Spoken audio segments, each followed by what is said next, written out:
ಈ ಕಾರ್ಯಕ್ರಮದ ಪ್ರಾಯೋಜಕರು ಗ್ರಾಹಕರ ವಿಶ್ವಾಸಕ್ಕೆ ಪಾತ್ರವಾದ, ಬಟ್ಟೆಗಳ ಶುಭ್ರತೆಗೆ ಹೆಸರಾದ ಮಯೂರನ್ ಸೋಪು ಒಗೆತದಲ್ಲಿ ಟಾಪು. ಸಹ ಪ್ರಾಯೋಜಕರು ಹೊಸದುರ್ಗದಲ್ಲಿ ಪ್ರಸಿದ್ಧವಾದ ಶ್ರೀ ಸಾಯಿ ಮಕ್ಕಳ ಪ್ರಪಂಚ, Shri Sai kids world, Karnataka bank ಕೆಳಭಾಗ, ಪ್ರಮುಖ ರಸ್ತೆ, ಹೊಸದುರ್ಗ. ಪರಿಶುದ್ಧ ಕಡಲೆ ಹಿಟ್ಟಿನಿಂದ ತಯಾರಾದ Sadguru Ayurveda gram flour soap.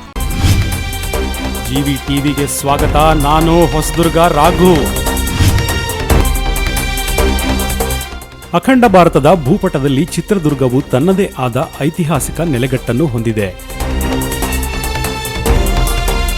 ಕೆಚ್ಚೆದೆಯಿಂದ ಶತ್ರುಗಳ ವಿರುದ್ಧ ಹೋರಾಡಿದ ರಾಜವೀರ ಮದಕರಿ ನಾಯಕ, ವೀರವನಿತೆ ಒನಕೆ ಓಬವ್ವನ ಇತಿಹಾಸವನ್ನು ಶತಮಾನಗಳಿಂದಲೂ ಜೀವಂತವಾಗಿರಿಸಿರುವ 7 ಸುತ್ತಿನ ಕೋಟೆ ಇಂದಿಗೂ ಪ್ರತಿದಿನ ಸಾವಿರಾರು ಪ್ರವಾಸಿಗರನ್ನು ಆಕರ್ಷಿಸುತ್ತಿದೆ.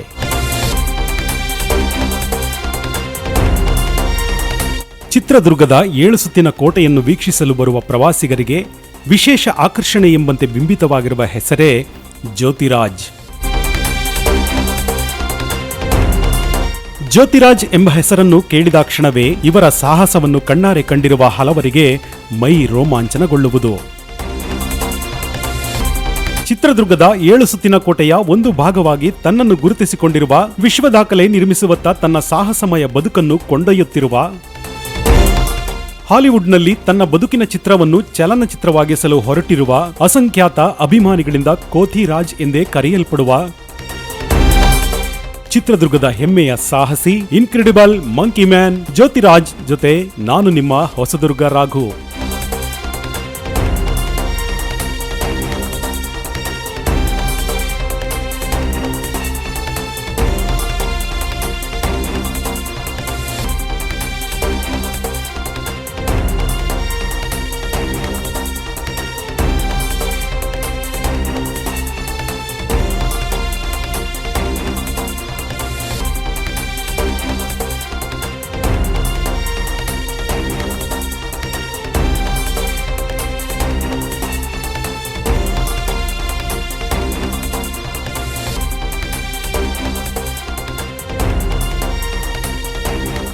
ಆತ್ಮೀಯ ವೀಕ್ಷಕರೇ, ಇತಿಹಾಸ ಪ್ರಸಿದ್ಧ ಚಿತ್ರದುರ್ಗ ಜಿಲ್ಲೆಯ 7 ಸುತ್ತಿನ ಕೋಟೆಗೆ ನಾವಿವತ್ತು ನಮ್ಮ ತಂಡ GVTV ತಂಡ ಇಲ್ಲಿ ಭೇಟಿ ನೀಡಿದೆ.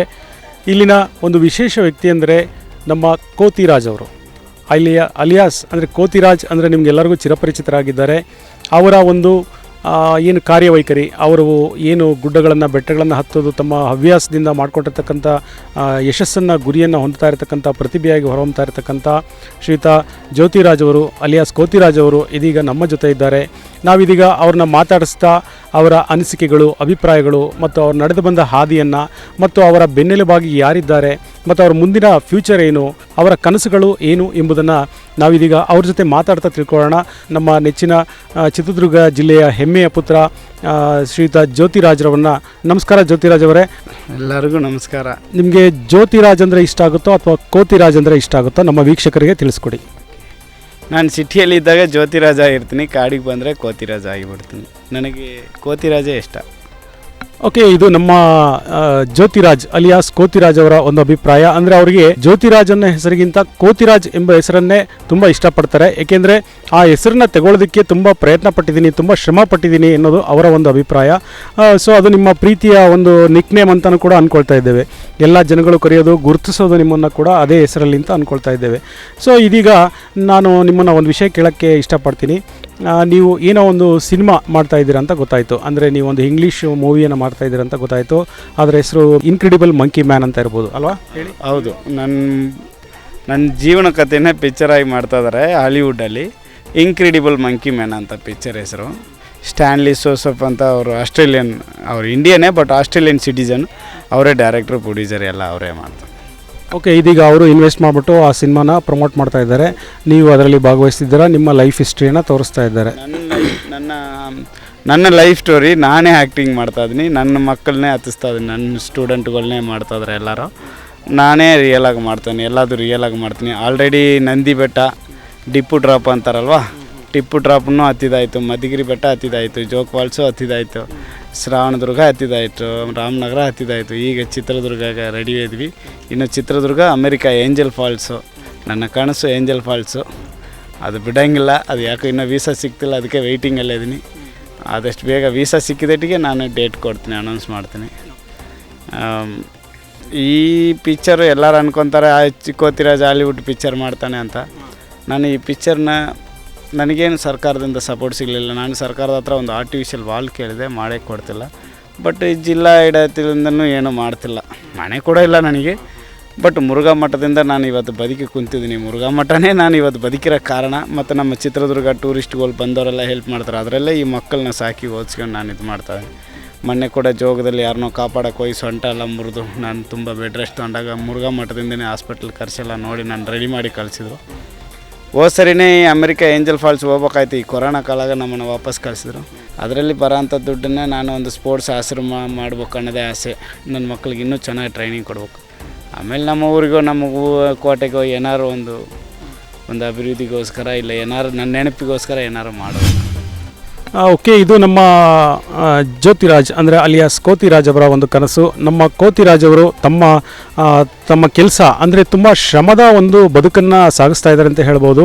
ಅಂದರೆ ಅವರಿಗೆ ಎಷ್ಟೇ ಮಾನಸಿಕವಾಗಿ ನೋವಿದ್ರು, ಎಷ್ಟೇ ಹಿಂಸೆ ಇದ್ದರೂ ಕೂಡ ಅವರು ನಮ್ಮ ಬಂದಿರತಕ್ಕಂಥ ಅಂದರೆ ಇಲ್ಲಿ ಪ್ರವಾಸಿಗರು ಏನು ಬಂದಿರ್ತಾರೆ ಅವ್ರು ಕೇಳಿದ ತಕ್ಷಣವೇ ಅವ್ರಿಗೆ ಯಾವುದೇ ರೀತಿ ನಿರಾಸೆಯನ್ನು ಮಾಡ್ದೇ ಅವ್ರು ಏನು ಮಾಡ್ತಾರೆ ಅಂದರೆ ತಕ್ಷಣವೇ ಒಂದು ಉಯ್ಯಾಲೆ ಕಂಬ ಇರ್ಬೋದು ಅಥವಾ ಒಂದು ದೊಡ್ಡ ಬಂಡೆ ಇರ್ಬೋದು, ಅದನ್ನು ಹತ್ತಿಬಿಟ್ಟು ತೋರಿಸ್ಬಿಡ್ತಾರೆ. ಪ್ರೇಕ್ಷಕರನ್ನು ಅಂದರೆ ನಮ್ಮ ಏನು ಪ್ರವಾಸಿಗರನ್ನು ಸಂತೃಪ್ತಿ ಪಡಿಸೋದ್ರಲ್ಲೇ ಅವರು ತುಂಬ ಒಂದು ಧರ್ಮವನ್ನು ಕಂಡುಕೊಂಡು ಅಂದರೆ ಪ್ರವಾಸಿಗರನ್ನು ಸಂತೃಪ್ತಿಪಡಿಸಿ ಅವರ ಒಂದು ಕಾಯಕವನ್ನು ಮಾಡ್ತಾ ಯಶಸ್ವಿಯಾಗಿ ಮುನ್ನುಗ್ತಾ ಇದ್ದಾರೆ ಅಂತ ಹೇಳ್ಬೋದು. ಅವರು ಹಲವಾರು ಕನಸುಗಳನ್ನು ಕಂಡಿದ್ದಾರೆ. ಅದೇನೆಂದರೆ ಅವರ ಒಂದು ಈ ದುಡಿಮೆ ದುಡ್ಡಲ್ಲಿ ಹಲವಾರು ಅನಾಥ ಮಕ್ಕಳನ್ನು ಕರ್ಕೊಂಬಂದು ಒಂದು ಸ್ಪೋರ್ಟ್ಸ್ ಶಾಲೆ ಅಂದರೆ ಕ್ರೀಡಾ ಶಾಲೆಯನ್ನು ತೆರೆದು ಆ ಶಾಲೆ ಮುಖಾಂತರ ಇವರಂಥ ಪ್ರತಿಭೆಗಳನ್ನು ಅತಿ ಹೆಚ್ಚು ಪ್ರತಿಭೆಗಳನ್ನು ಹೊರತಂದು ರಾಜ್ಯಕ್ಕೆ ಕೊಡುಗೆಯಾಗಿ ನೀಡಬೇಕು, ದೇಶಕ್ಕೆ ಮಾದರಿಯಾಗಿ ನಿಲ್ಲಬೇಕು ಮತ್ತು ಚಿತ್ರದುರ್ಗ ಜಿಲ್ಲೆಯ ಕೋಟೆಯ ಆವರಣದಲ್ಲಿ ಅವರ ಒಂದು ಕುರುಹಾಗಿ ಏನೋ ಒಂದು ಅವರ ಒಂದು ನೆನಪಾಗಿ ಇಲ್ಲಿ ಉಳಿಸಿ ಹೋಗಬೇಕು ಅನ್ನೋದು ಅವರ ಒಂದು ಕಲ್ಪನೆಯಾಗಿದೆ ಅಂತ ಅನಿಸಿಕೆಯನ್ನು ಹೇಳ್ಕೊಡ್ತಾ ಇದ್ದಾರೆ. ನಿಜವಾಗ್ಲೂ ಸಂತೋಷ ಕೋತಿರಾಜ್ ಅವರೇ. ಈ ಥರದ ಒಂದು ಆ್ಯಟಿಟ್ಯೂಡನ್ನು ಇಟ್ಕೊಂಡು ನೀವು ಇಷ್ಟೊಂದು ಕಾರ್ಯಕ್ರಮವನ್ನು ಅಂದರೆ ಇಷ್ಟೊಂದು ಕಾರ್ಯವನ್ನು ಯಶಸ್ವಿಯಾಗಿ ನಡೆಸ್ತಾ ಇದ್ದೀರ ಅಂದರೆ ಈಗ ನೀವು ಎಷ್ಟು ಮಕ್ಕಳನ್ನು ಸಾಕ್ಕೊಂಡಿದ್ದೀರ? ನನ್ನ ಹತ್ರ ಟೋಟಲಿ 32 ಜನ ಇದ್ದರು. 14 ಜನ ಆರ್ಮಿಗೆ ಹೋದರು, ಒಂದು 4 ಪೊಲೀಸ್ ಆದರು. ಸ್ವಲ್ಪ ಹುಡುಗರು ಬೇರೆ ಬೇರೆ ಕೆಲಸದ ಮೇಲೆ ಕಂಪ್ನಿ ಕೆಲಸ ಅಲ್ಲಿ ಮಾಡ್ತಾಯಿದ್ದಾರೆ. ಈಗ ನನ್ನ ತಾಗ 15 ಜನ ಅದಾರೆ ಈಗ ಆಲ್ರೆಡಿ.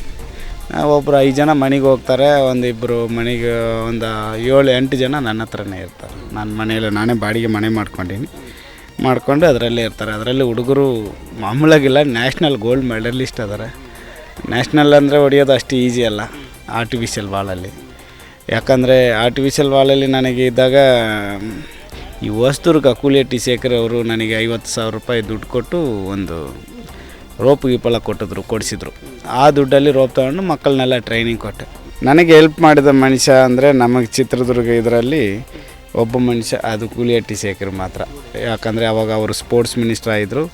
ಅವರಿದ್ದಾಗ ನಾನು ನ್ಯಾಷನಲ್ ಲೆವೆಲ್ ಹೋಗಿದ್ದೆ ಆರ್ಟಿಫಿಷಿಯಲ್ ವಾಲಲ್ಲಿ. ಅವರು ಮಾತ್ರ ನನಗೆ ತುಂಬ ಸಪೋರ್ಟ್ ಮಾಡಿದ್ರು. ಅಂಥ ಮನುಷ್ಯ ನಮ್ಮ ಪ್ರಕಾರ ಅಂಥ ಮನುಷ್ಯ. ಯಾಕಂದರೆ ಒಂದು ಸ್ಪೋರ್ಟ್ಸ್ ನೀವು ನಮ್ಮ ಹತ್ರ ಬಿಡ್ತಾರೆ ಗೊತ್ತಿಲ್ಲ, ಡೋಲ್ ಹೊಡಿಯೋರ್ನು ಕೂಡ ಸಿಂಗಾಪುರ್ಗೆ ಫ್ಲೈಟಲ್ಲಿ ಕಳಿಸ್ಕೊಟ್ಟಂಥ ಮನುಷ್ಯ. ಯಾಕಂದರೆ ನಮ್ಮ ತುಂಬ ಸ್ಪೋರ್ಟ್ಸಿಗೆ ಸಪೋರ್ಟ್ ಮಾಡಿದಂಥ ಮನುಷ್ಯ. ನಾನು ಇದರಿಂದ ಹೇಳ್ತಿಲ್ಲ, ಆ ಅಪ್ಪನ ಕಣ್ಣಲ್ಲಿ ಅಯ್ಯಪ್ಪ ಸ್ಪೋರ್ಟ್ಸ್ ಮಿನಿಸ್ಟರ್ ಆದಾಗ ತುಂಬ ಜನ ಬೆಳಕಿಗೆ ಬಂದರು. ಈಗ ಅಯ್ಯಪ್ಪ ಹೋದ ದುಡ್ಡಿರೋರು ಮಾತ್ರ ಬೆಳಕಿಗೆ ಬರ್ತಾ ಇದ್ದಾರೆ, ದುಡ್ಡು ಇಲ್ದವರೆಲ್ಲ ಮರೆಯಾಗ್ಬಿಟ್ಟು. ನಮ್ಮ ಕೋತಿರಾಜ್ ಅವರು ನಿಜವಾಗ್ಲೂ ಮುಗ್ಧ ಜೀವಿ ಅಂತ ಅನಿಸ್ತಾ ಇದೆ. ಏಕೆಂದರೆ ಅವರಿಗೆ ಬೇರೆಯ ಪ್ರಪಂಚದ ಬಗ್ಗೆ ಯಾವುದೇ ರೀತಿಯ ಒಂದು ಈರ್ಷೆಗೊಳಗಾಗೋದು ಮತ್ತು ಯಾರಿಗೋ ಒಬ್ಬರಿಗೆ ಕಾಲು ಹಿಡಿದು ಬದುಕುವಂಥ ಒಂದು ಪರಿಸ್ಥಿತಿಯನ್ನು ಅವರು ನಿರ್ಮಾಣ ಮಾಡ್ಕೊಂಡಿಲ್ಲ. ತುಂಬ ಆತ್ಮವಿಶ್ವಾಸದಿಂದ ಮುಗ್ಧತೆಯಿಂದ ಜೀವನವನ್ನು ಸಾಗಿಸ್ತಾ ಇದ್ದಾರೆ.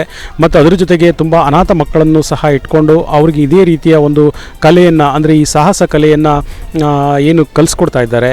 ಅವರು ಮುಂದೆ ಬೆಳಕಿಗೆ ಬರಬೇಕು ಅನ್ನೋ ಒಂದು ಆಶಾವಾದವನ್ನು ಇಟ್ಕೊಂಡು ಇವತ್ತು ತುಂಬ ಸಹಕಾರಿಯಾಗಿ ನಮ್ಮ ಕೋತಿರಾಜ್ ಅವರು ನಿಂತಿದ್ದಾರೆ. ಇದಕ್ಕೆ ನಾವೆಲ್ಲರೂ ಅವ್ರನ್ನ ಶ್ಲಾಘನೆಯನ್ನು ಮಾಡಬೇಕಾಗತ್ತೆ ಅಂತ ನನ್ನ ಅನಿಸಿಕೆ ಸ್ನೇಹಿತರೆ. ಇದೀಗ ನಿಮ್ಮ ಸಿನಿಮಾ ಬಗ್ಗೆ ನಾವು ಹೆಚ್ಚು ಮಾತಾಡಬೇಕು. ಯಾಕೆಂದರೆ ಮುಂದೆ ಸಿನಿಮಾ ರಿಲೀಸ್ ಆಗುವಂಥ ಸಂದರ್ಭ ಇನ್ನೇನು ಹತ್ತಿರ ಇದೆ ಅಂತ ನನ್ನ ಭಾವನೆ. ನೀವು ಜೋಗ್ ಫಾಲ್ಸಲ್ಲಿ ಏನು ತೊಂದರೆ ಆಯಿತು ನಿಮಗೆ? ಜೋಗ್ ಫಾಲ್ಸಲ್ಲಿ ಯಾರೋ ಒಬ್ಬ ಬೆಂಗಳೂರು ಹುಡುಗ ಬಿದ್ದುಬಿಟ್ಟಾನೆ ಅಂತ ನ್ಯೂಸ್ ಬಂತು ನನಗೆ. ನಾನು ಎಲ್ಲಿ ಹೋದರೂ ಆ ಥರ ಒಂದು ಹೆಲ್ಪ್ ಮಾಡ್ತೀನಿ. ಅದೊಂದು ರೆಸ್ಕ್ಯೂ ಟೀಮ್ ಥರ ನಾನು ಇದು ಮಾಡಿದ್ದೀನಿ. ಹಂಗಾಗಿ ಅದನ್ನು ಒಂದು ಹೆಲ್ಪ್ ಮಾಡ್ತೀನಿ. ಯಾಕಂದರೆ ಇದು ನನ್ನ ದೇಶ, ನನ್ನ ಅಣ್ಣ ತಮ್ಮನೇ ಆಗಿರ್ತಾರೆ ಯಾರೇ ಆದರೂ. ನನ್ನ ಹತ್ರ ಜಾತಿ ಇಲ್ವಲ್ಲ, ನನ್ನ ಅಣ್ಣ ತಮ್ಮನೇ ಎಲ್ಲ ನನ್ನ ಅಕ್ಕ ತಂಗಿಯಾರೆ, ಕಾಪಾಡೋದು ನನ್ನ ಕರ್ತವ್ಯ. ಹಾಗಾಗಿ ಜೋಗ ಫಾಲ್ಸಲ್ಲಿ ಯಾರೋ ಬಿದ್ದಾರೆ ಅಂದಟಿಗೆ ನಾನು ಹುಡ್ಕಕ್ಕಂತ ಇಳಿದೆ. ಇಲ್ಲೆಲ್ಲ ಹುಡುಕಿದೆ, ಸಿಗಲಿಲ್ಲ ಅವರು. ಆಮೇಲೆ ಒಂದು ಗುಂಡಿ ಇತ್ತು, ಅದರೊಳಗೆ ಇರ್ಬೋದಾ ಅಂತೇಳಿ ಒಂದು ಸೆಂಟ್ರಲ್ಲಿ ಜೋಗ ಫಾಲ್ಸ್ ಸೆಂಟ್ರಲ್ಲಿ ಸ್ಲಿಪ್ಪಾಗಿ ನಾನೇ ಬಿದ್ದುಬಿಟ್ಟಿದ್ದೆ. ಬಿದ್ದು ಸ್ಲಿಪ್ಪಾಗಿ ಒಳಗೆ ಬಿದ್ದುಬಿಟ್ಟೆ. ಹತ್ತಿ ಬರೋಕ್ಕಾಗಲ್ಲ, ನನ್ನ ಸೊಂಟೆಲ್ಲ ಮುರಿದೋಗ್ಬಿಟ್ಟಿತ್ತು. ರಾತ್ರಿ ಎಲ್ಲ ಅಲ್ಲೇ ನೀರು ಒಳಗೇ ಇದ್ದು ಕತ್ಲಾಗ್ಬಿಡ್ತು. ನೀರು ಒಳಗೇ ಇದ್ದು ಮತ್ತು ತಿರ್ಗಾ ಬೆಳಗ್ಗೆ ಹೆಂಗೋ ದೇವ್ರ ಪುಣ್ಯ ಅಂತೇಳಿ ಕಲ್ಲು ತೊಗೊಂಡು ಕುಟ್ಟಿ ಗ್ರಿಪ್ ಮಾಡ್ಕೊಂಡು ಹತ್ತಿ ಬಂದುಬಿಟ್ಟಿತ್ತು. ಹತ್ತಿ ಬಂದಾಗ ನನ್ನ ಹುಡ್ಕಕ್ಕೆ ಕೆಳಗಡೆ ಎಲ್ಲ ಹುಡ್ಕೋರು. ಬಟ್ ನಾನು ಮೇಲೆ ಇದ್ದೆ, ಯಾಕಂದರೆ ಸೆಂಟ್ರಲ್ಲಿದ್ದೆ. ಮೇಲಿಂದ ಇಳಿದ್ರೆ 600 ಅಡಿ ಇಳಿಬೇಕು, ಇಲ್ಲ ಕೆಳಗಿಂದ ಹತ್ತಿದ್ರೆ 300 ಅಡಿ ಹತ್ಬೇಕು. ಆ ಥರ ಒಂದು ಸಿಚುವೇಷನಲ್ಲಿದ್ದೆ. ಹೆಂಗೋ ದೇವ್ರು ಕಾಪಾಡ. ಬಟ್ ಆವಾಗ ಹಾಸ್ಪಿಟ್ಲಿಗೆ ಬಂದು ಬಿಟ್ಟರೆ ಇಲ್ಲೇ ಮುರುಘಾ ಮಠದಿಂದ ನಾನು ರೆಡಿ ಮಾಡಿದರು. ಬಾಡಿ ಸ್ವಲ್ಪ ತುಂಬ ದಪ್ಪ ಆಗಿಬಿಡ್ತು. ಆಮೇಲೆ ಈಗೆಲ್ಲ ಚೆನ್ನಾಗಿ ಪ್ರಾಕ್ಟೀಸ್ ಮಾಡಿ ಕಂಟ್ರೋಲಿಗೆ ಬಂದೀನಿ. ಜೋಗ ಫಾಲ್ಸದು ನಾನು ಇದರಲ್ಲಿ ಮರೆಯೋಕ್ಕಾಗಲ್ಲ. ಅದೇ ಕೊನೆ ಅಂದ್ಕೊಂಡಿದ್ದೆ. ಸುಮ್ಮನೆ ಟ್ರೈ ಮಾಡೋಣ ಅಂತ ಟ್ರೈ ಮಾಡಿ ಹತ್ತಿ ಬಂದುಬಿಟ್ಟೆ. ಹೆಂಗೋ ಬದುಕಿಬಿಟ್ಟೆ. ಗೊತ್ತಿಲ್ಲ ಇನ್ನೂ ದೇವರು ಏನೇನು ನನ್ನ ಕೈಲ ಮಾಡಿಸ್ಬೇಕಂತದನಾಗಂತ. ಆದಷ್ಟು ದೇವರು ನಾವು ಇರೋವಷ್ಟಿಗೆ ನಾನು ಲೈಫಿಗೆ ಬದುಕೋನಲ್ಲ, ನನಗೆ ಹಿಸ್ಟ್ರಿ ಬೇಕಂತ ಕುಂತಿರೋನು.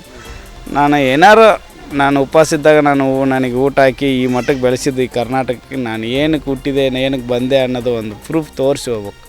ಯಾರೂ ಕೊಡೋಕ್ಕಾಗಲಾರ್ದು ಒಂದು ಕೊಡುಗೆ ಕೊಟ್ಟು ಹೋಗ್ಬೇಕು. ಮಶಾನದಲ್ಲಿ ನನ್ನ ಸಮಾಧಿ ತುಂಬ ದೊಡ್ಡದಾಗಿರ್ಬೇಕು. ಅಷ್ಟು ಜನ ನನಗೆ ಮಣ್ಣು ಹಾಕ್ಬೇಕು ಅನ್ನೋದೇ ನನ್ನ ಆಸೆ. ನಾನು ಸತ್ರು ಕನ್ನಡಿಗನಾಯೇ ಸಾಯ್ಬೇಕು, ಅದೊಂದು ನನ್ನ ಆಸೆ. ಅದು ನಮ್ಮ ಜ್ಯೋತಿರಾಜ್ ಅವರು ನಿಜವಾಗ್ಲೂ ತುಂಬ ನಾಡು ನುಡಿ ಮತ್ತು ನಮ್ಮ ದೇಶ ಅನ್ನೋ ಒಂದು ವಿಷಯಗಳ ಬಗ್ಗೆ ತುಂಬ ಭಾರವಾದ, ಅಂದರೆ ತುಂಬ ಅಭೂತಪೂರ್ವವಾದ ಹೆಮ್ಮೆಯಿಂದ ಬದುಕ್ತಾ ಇದ್ದಾರೆ. ಅದು ನಿಜವಾಗ್ಲೂ ಖುಷಿಯಾಗ್ತಾಯಿದೆ ಜ್ಯೋತಿರಾಜ್ ಅವರೇ. ನಿಮ್ಮ ಒಂದು ಆ್ಯಟಿಟ್ಯೂಡ್ ತುಂಬ ಅನುಕರಣೀಯ. ಅಂದರೆ ಬೇರೆಯವರು ಕೂಡ ಇದನ್ನು ಮಾದರಿಯಾಗಿ ಅನುಸರಿಸಬೇಕು ಅಂತ ನಾವು ನಿರೀಕ್ಷೆಯನ್ನು ಪಡ್ತೇವೆ. ಮತ್ತು ನಮ್ಮ ಜ್ಯೋತಿರಾಜ್ ಅವರಿಗೆ ಏನು ಸಹಾಯವನ್ನು ಮಾಡಿದ್ದಾರೆ ಕೆಲವರು ಪ್ರಭಾವಿಗಳು, ಅವರನ್ನು ಕೂಡ ತುಂಬ ಸ್ಮರಣೆಯಿಂದ ಅವರು ನೆನೆಸ್ಕೊಳ್ತಾ ಇದ್ದಾರೆ. ಅದೇ ಥರ ಅವರಿಗೆ ಮುಂದೆ ಕೂಡ ಫ್ಯೂಚರಲ್ಲಿ ಇನ್ನೂ ಹೆಚ್ಚು ಅವಕಾಶಗಳು ಸಿಗುವಂಥದ್ದಾಗಲಿ ಅನ್ನೋದು ನಮ್ಮ GVTVಯ ಆಶಯವಾಗಿದೆ. ಚಿತ್ರದುರ್ಗದ ಹೆಮ್ಮೆಯ ಸಾಹಸಿ ಕೋತಿರಾಜ್ ವಿಷಯವಾಗಿ GVTV ತಂಡವು ಶಾಸಕ ಗೂಳಿಹಟ್ಟಿ ಡಿ ಶೇಖರ್ ಅವರ ಗಮನ ಸೆಳೆದಾಗ ಅವರು ಪ್ರತಿಕ್ರಿಯಿಸಿದ್ದು ಹೀಗೆ. ಸ್ಪೋರ್ಟ್ಸ್ ಮಿನಿಸ್ಟರ್ ಆಗಿದ್ದಾಗ ಈ ಇಲಾಖೆನ ಯಾರು ಗುರುಸ್ತಾ ಇರಲಿಲ್ಲ.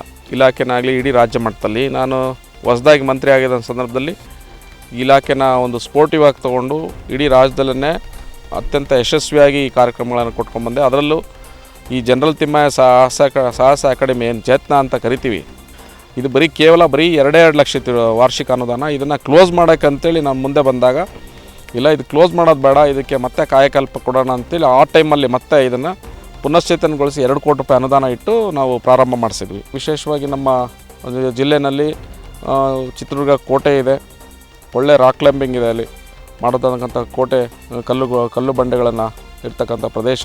ಅದರಲ್ಲೂ ನಮ್ಮ ಜಿಲ್ಲೆಯವರು ನಾನು ಅವಾಗ ಗಮನಿಸಿದ್ದಂದರೆ ನಮ್ಮ ಏನು ಜ್ಯೋತಿರಾಜ್, ಏನು ಕಾಮನ ಕೋತಿರಾಜ್ ಅಂತಾರೆ. ಜ್ಯೋತಿರಾಜ್ ಅಂದ್ರೆ ಭಾಳಷ್ಟು ಪ್ರಜ್ಞಾವಂತ ಹುಡುಗ. ನಮಗೆ ಜಿಲ್ಲೆಗೆ ಒಂಥರ ಕೋಟೆ ಹತ್ತಕ್ಕೆ ಬಂದರೆ ಫಸ್ಟ್ ಅವನ ಆ್ಯಕ್ಟಿವಿಟೀಸ್ ನೋಡಿದಾಗ ಯಾರೂ ಹೋಗೋದಿಲ್ಲ. ಆ ಸಂದರ್ಭದಲ್ಲಿ ನಾನು ಕೂಡ ಕರೆಸಿ ನಾವು ಕ್ಲೀನಾಗಿ ಟ್ರೈನಿಂಗ್ ಕೊಟ್ಟರೆ ಅವಳು ಅಂತಾರಾಷ್ಟ್ರೀಯ ಮಟ್ಟಕ್ಕೆ ಹೋಗ್ಬೋದು ಅನ್ನೋ ಉದ್ದೇಶದಿಂದ ಅವ್ರಿಗೆ 2-3 ಸರಿ ನಾವು ಕರೆದು ಇಲಾಖೆಯಲ್ಲಿ ಪ್ರೋತ್ಸಾಹ ಕೊಟ್ವಿ. ಇಲಾಖೆಯಲ್ಲಿ ನಾವು ಜ್ಯೋತಿರಾಜ್ಗೆ ನಾವೇನೋ ಒಂದು ಸಹಾಯ ಮಾಡಬೇಕು, ಏನೋ ಒಂದು ಅವ್ರನ್ನ ಟ್ರೈನಪ್ ಮಾಡಬೇಕು ಅಂತ ಬಂದಾಗ ಇಲಾಖೆಯಲ್ಲಿ ಅಷ್ಟು ಸಹಕಾರ ಸಿಗಲಿಲ್ಲ. ನನಗೂ ಕೂಡ ಒಂದು ಕೀಳರಿಮೆ ಭಾವನೆ ನಮ್ಮಲ್ಲಿ ಅಧಿಕಾರಿಗಳಲ್ಲಿ ಬಂದ್ಬಿಟ್ಟಿತ್ತು ಅನಿಸುತ್ತೆ.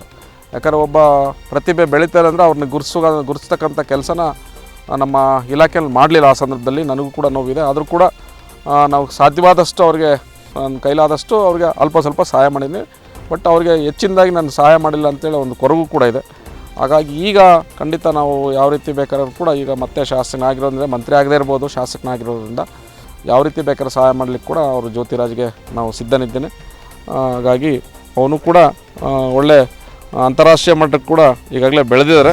ಇದೀಗ ನಾವು ಅವರ ಗರಡಿಯಲ್ಲಿ ಪಳಗಿ, ಅಂದರೆ ಅವರ ಒಂದು ಸಾಹಸ ಕ್ರೀಡೆಯನ್ನು ಮೈಗೂಡಿಸಿಕೊಂಡು ತಮ್ಮ ಜೀವನದ ವೃತ್ತಿಯನ್ನಾಗಿ ಮಾಡಿಕೊಳ್ಳಿಕ್ಕೆ ಹೊರಟಿರ್ತಕ್ಕಂಥ ಹಲವು ಪ್ರತಿಭೆಗಳು ಇದೀಗ ಅವ್ರ ಜೊತೆ ಇದ್ದಾರೆ. ಆ ಪ್ರತಿಭೆಗಳನ್ನು ಇದೀಗ ನಮ್ಮ ಈ ವಾಹಿನಿಯ ಮುಖಾಂತರ ಪರಿಚಯ ಮಾಡಿಕೊಡ್ತಾರೆ ನಮ್ಮ ಜ್ಯೋತಿರಾಜ್ ಅವರು. ಜ್ಯೋತಿರಾಜ್ ಅವರೇ, ನಿಮ್ಮ ಏನು ಕುಟುಂಬ ಏನಿದೆ, ನೀವೇನು ಸಾಕ್ಕೊಂಡಿದ್ದೀರಾ, ಈಗ ನೀವು ಅವ್ರನ್ನ ಏನು ನೋಡ್ಕೊಳ್ತಾ ಇದ್ದೀರಾ, ಅವ್ರನ್ನೆಲ್ಲ ಒಂದು ಬಾರಿ ಕರಿಬೋದಾ ಇಲ್ಲಿಗೆ? ಬಾಯ್. ನಮ್ಮ ನೆಚ್ಚಿನ ಕೋತಿರಾಜ್ ಅವರು ಅಂದರೆ ಅಲಿಯಾಸ್ ಜ್ಯೋತಿರಾಜ್ ಅವರು ಇದೀಗ ಅವರ ಕುಟುಂಬವನ್ನು ಪರಿಚಯ ಮಾಡಿಕೊಡ್ತಾ ಇದ್ದಾರೆ. ನಿಮ್ಮ ಪರಿವಾರದಲ್ಲಿ ಒಂದು 15 ಜನ ಇರ್ಬೋದಾ? ಇದ್ದಾರೆ 15 ಜನ ಇದ್ದಾರೆ, ಕೆಳಗೆ ಮನೆಯಲ್ಲೇ ಇದ್ದಾರೆ. ನಾನು ಬರೀ ಈ ಹುಡುಗರು ಮಾತ್ರ ಕರ್ಕೊಂಡ್ಬಂದೆ ಅಷ್ಟೇ. ಅಂದರೆ ಇವರಿಗೆ ಡೈಲಿ ತರಬೇತಿ ಕೊಡ್ತೀರಾ ಹೇಗೆ? ಹೌದು, ಇವರೆಲ್ಲ ನಾನೇ ತರಬೇತಿ ಕೊಡ್ತಾ ಇದ್ದೀನಿ. ಅಣ್ಣನ ಮಕ್ಕಳು, ಅಕ್ಕನ ಮಕ್ಕಳು, ತಮ್ಮ ಹಿಂಗೆ ಇದ್ದಾರೆ. ಇವ್ರ ಬಗ್ಗೆ ನಿಮಗೆ ಮುಂಚೆನೇ ಪರಿಚಯ ಇರ್ಬೋದು, ಬಸವರಾಜ್ ಅಂತೇಳಿ. ಆವತ್ತು ಜೋಗ್ ಫಾಲ್ಸಲ್ಲಿ ನಾನು ಬಿದ್ದು ಹೋದಾಗ ಇವರಿಂದನೇ ನಾನು ಅವತ್ತು ಬದುಕಿ ಬಂದದ್ದು. ಇವರೇ ಪೊಲೀಸ್ನವ್ರಿಗೆ ಎಲ್ಲರಿಗೂ ಫೋನ್ ಮಾಡಿ ಹಿಂಗೆ ಮಿಸ್ ಆಗಿದ್ದಾನೆ ಅಂತೇಳಿ ಮೀಡಿಯಾ ಗಿಡಿಯಾಗೆಲ್ಲ ಪಬ್ಲಿಸಿಟಿ ಮಾಡಿದ್ದಾರೆ. ಹೌದು, ಇವಳು ವಿದ್ಯಾ ಅಂತ, ಇವಳು ಸೌತ್ ಇಂಡಿಯನ್ ಕ್ಲೈಂಬರ್. ಅವನ ತಮ್ಮ, ಅವನು ಸೌತ್ ಇಂಡಿಯನ್ ಕ್ಲೈಂಬರ್. ಅವನ ಅಳಿಯ, ಅವನು ಸೌತ್ ಇಂಡಿಯನ್ ಕ್ಲೈಂಬರ್. ಅವನು ಈಗ ಇನ್ನು ಸ್ಟೇಟ್ ಲೆವೆಲ್ಗೆ ಟ್ರೈ ಮಾಡ್ತಾ ಇದ್ದಾನೆ. ಇವನು ನ್ಯಾಷನಲ್ ಗೋಲ್ಡ್ ಮೆಡಲಿಸ್ಟ್, ಅಣ್ಣನ ಮಗ.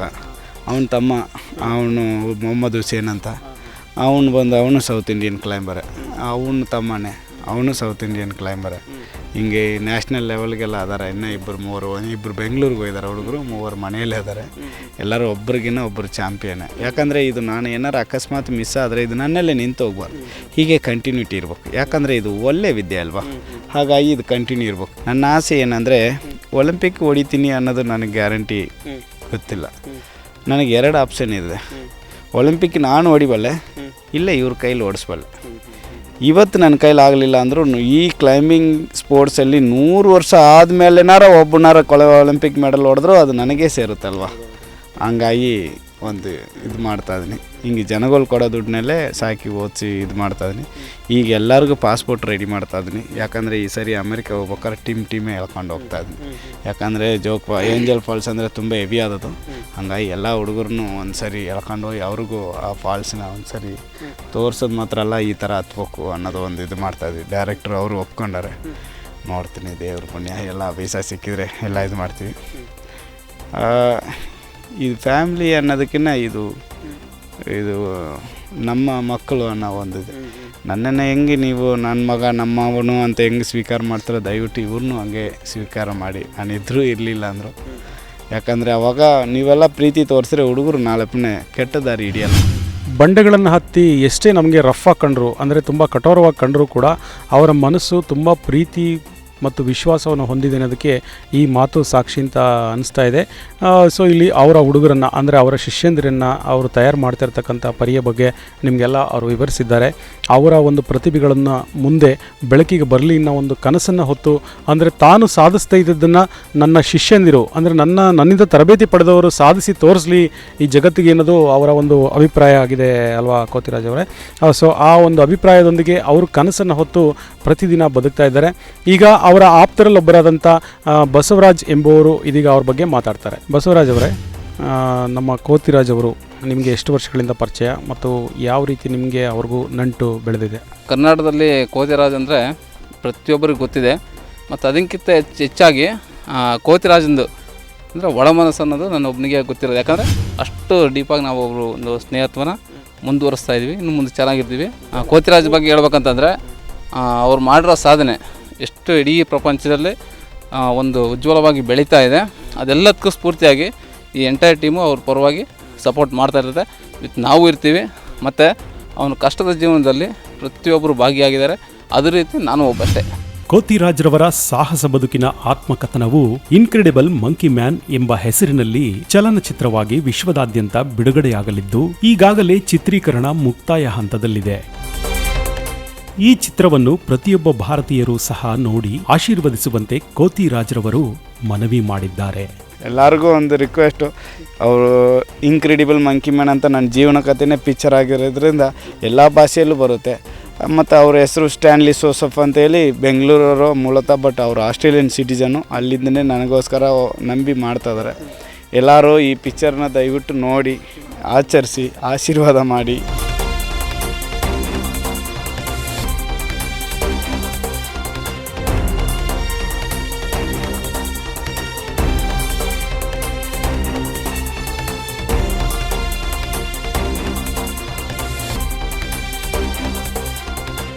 ಕ್ಯಾಮರಾಮನ್ ಲೋಕೇಶ್ ರೊಂದಿಗೆ ಸುದ್ದಿ ಇದಿಷ್ಟು. ನೋಡ್ತಾ ಇರಿ GVTV. ಕ್ಷಣ ಕ್ಷಣದ ಸುದ್ದಿಗಳಿಗಾಗಿ GVTV ಮೀಡಿಯಾ ಸಬ್ಸ್ಕ್ರೈಬ್ ಮಾಡಿ. ಇನ್ನೂ ಹೆಚ್ಚಿನ ಸುದ್ದಿಗಳನ್ನು ವೀಕ್ಷಿಸಲು ಬೆಲ್ ಐಕಾನ್ ಅನ್ನು ಒತ್ತಿ. ಲೈಕ್ ಮಾಡಿ, ಶೇರ್ ಮಾಡಿ, ಕಮೆಂಟ್ ಮಾಡಿ.